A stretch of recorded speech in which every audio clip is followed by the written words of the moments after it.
Les temples bouddhistes, vestiges du royaume d'Ayutthaya, la cité historique d'Ayutthaya et ses villes voisines.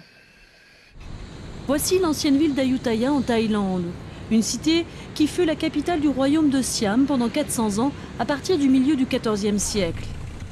La ville est située sur le fleuve Tampaya, à environ 100 km au nord de l'estuaire. Ayutthaya a prospéré dans un havre de paix.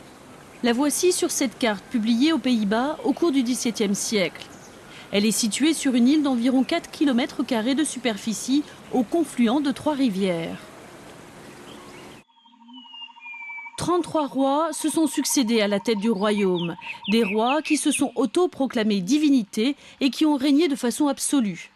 Sur le site composé de temples en ruine se dressent 3 dômes qui ressemblent à des stupas indiennes. Ces 3 tours étaient habitées par 3 des rois d'Ayutthaya. Au total, la dynastie a construit environ 400 temples.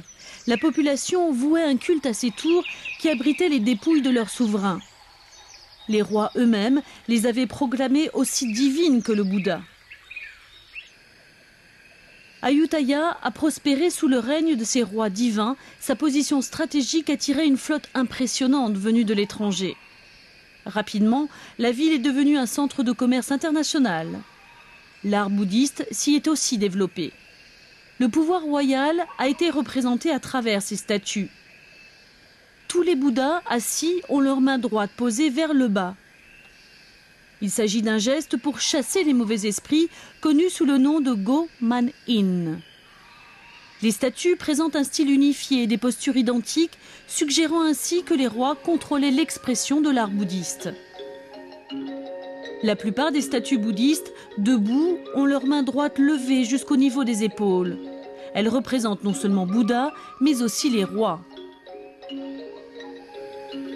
Ayutthaya fut complètement détruite lors d'une attaque lancée par les Birmans en 1767. Selon un proverbe bouddhiste, toutes les gloires doivent s'effacer. Finalement, le proverbe s'est appliqué à ce royaume glorieux où les rois s'étaient autoproclamés divinités au même titre que Bouddha. Une magnifique création de la nature façonnée à travers la nuit des temps. Bouddha, lui, sourit doucement.